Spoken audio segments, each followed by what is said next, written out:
Hello, family. Okay, here we go with part 2. Let's just get right to it.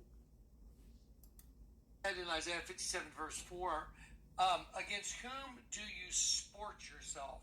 Like, who are you mocking and sticking out your tongue? Let me just show you what it means, because you guys got to see the shorty. Watch it. So, against whom do you sport yourself? Against. Okay, against.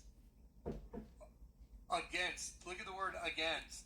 Over and above and against. Whom do you sport yourselves against? Whom do you make a wide mouth and draw out your tongue? To wag the tongue. Isaiah 57:4. Are you not children of transgression? Look. Children of transgression. A revolt. Look at this. A revolt. National, moral, religious rebellion from the root of the word. Sorry, here you go. From the root through the idea of expansion to break away from just authority. Okay, do y'all know who that idea of expansion is? It's Lucifer. That's the exact same word used with Lucifer, expanding like his wings. It's the same thing. A revolt, a rebellion through the idea of expansion to break away from just authority, that is trespass, apostatize. So, quarrel, offend, rebel, revolt, transgress. Okay, now, if we just go by the biblical definition and we look at some people that do that behavior. Sorry, guys. Miley Cyrus is one that does it all the time. Oh, yeah. I had Alex do it to me. I told you at Starbucks where when I called him out, hey, why'd you draw a picture of me with the dead sheep on my face? Because he would always wink his eye and stick out his tongue at me. And he drew a picture of me with the dead sheep on my face. Hey, Johnny, I drew a picture of you. I said, why'd you put a dead sheep on my face, Alex? And he goes, do you know who you're speaking with? Yes. What? It's become so obvious now. Do y'all know how obvious everything has become? Becoming what? Did you know what that Becoming is? That Becoming book? It's a guide to being transgender. Let me ask you a question. Why would you or anyone else write a book about becoming transgender unless you were transgender? Right. Or you were some major advocate of it? I mean, yeah, it's for sale on Amazon. It's very obvious. Why if you didn't know that by now, and stick out your tongue while you're telling everyone to go get health care? Why? That's crazy. Yeah, he did that. Well, according to the Bible, that suggests that that person has very ill will towards anyone that's a believer, because that's what the Bible says. It's a manifestation. Right. So it's a manifestation of a dead sheep. So, and you're mocking the sheep. So if you have any sheep in you, and you're not just a serpent race, it seems like that person would probably have ill will towards you. That's disturbing. But is it surprising anymore to know what's going on in the whole world? It's not surprising at all. Let me show you a clip by P.P. Simmons.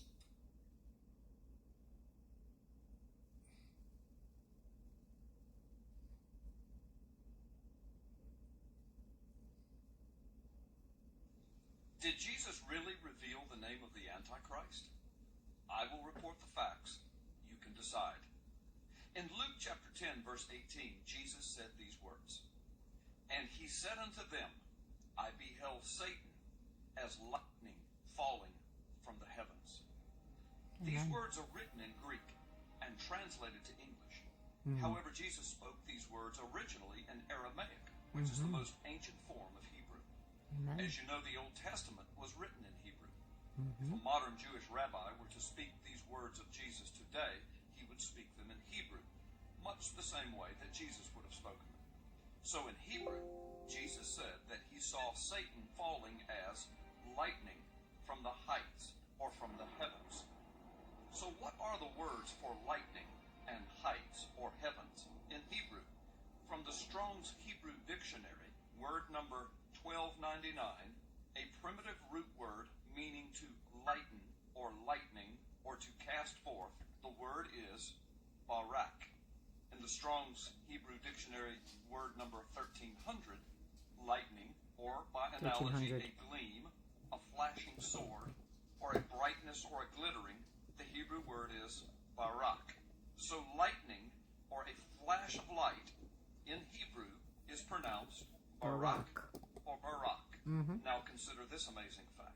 The book of Isaiah is the source of origin for Christian concept and understanding of Satan, or Lucifer, as Isaiah calls him, in chapter 14, especially in verses 12 through 19. In Isaiah chapter 14, verse 14, Lucifer, or Satan, is credited with these words: I will ascend above the heights of the clouds. I will be like the Most High. In the verses of Isaiah that refer directly to Lucifer, several times it is mentioned that Satan has fallen from the heights, or from the heavens. The Hebrew word used in this text for the heights from which Satan fell is Strong's Hebrew word 1116, pronounced 1116. Bama. Bama is most commonly used to refer to a high sacred place, as well as to the Wow, heights look of at the that. heavens or the clouds. Sorry, it's faded. In Hebrew, the letter wa is often transliterated as a u. Some scholars use the o for this transliteration. It is primarily used as a conjunction to join concepts together. So to join in Hebrew poetry the concept of lightning, or barak, and a high place like heaven or the heights of heaven, the letter u, or sometimes o, the Hebrew letter wa, would be used.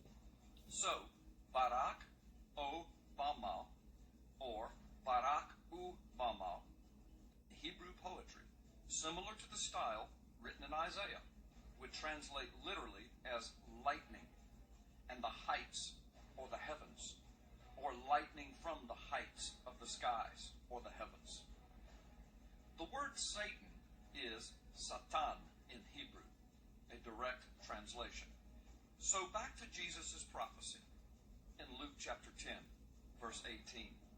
If spoken by a Jewish rabbi today, influenced by the poetry of Isaiah, he would say these words in Hebrew, the words of Jesus in Luke chapter 10, verse 18 as, and I saw Satan as Barak Ubama. Did Jesus reveal to us the name of the Antichrist? So that's P.P. Simmons. So did he reveal to us the name of the Antichrist? It's a legitimate question. Why are they writing, we remember, we rebuild, we come back stronger? Who's we? We. Who is we? We remember. WWW. We. Do you think it's the ones that are taking over the twin system?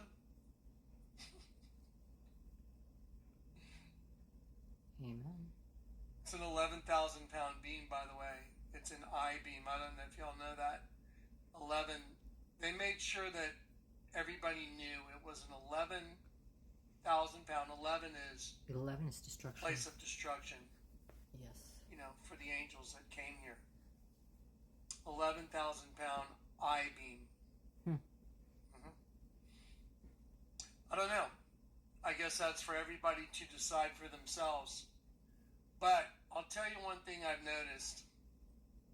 There sure are a lot of dead sheep in all the imagery, and there sure are a lot of lizards. Yes. And there sure are a lot of There sure are. sheep being killed by lizards. Isn't it fascinating whether or not it's serpents or Cane, bottom, raptors tabletop. or serpent race stuff? It's always killing sheep. Isn't it fascinating that it's the common denominator? Isn't it fascinating that the largest church in the world is actually a serpent killing a sheep? Okay, now let me show you this. Let me show you a short little video Zach made. God bless you all. Okay, I will this is get just to a that straight video. get to the point video. You I'll wanna do just that see how next. straight to God the point bless you this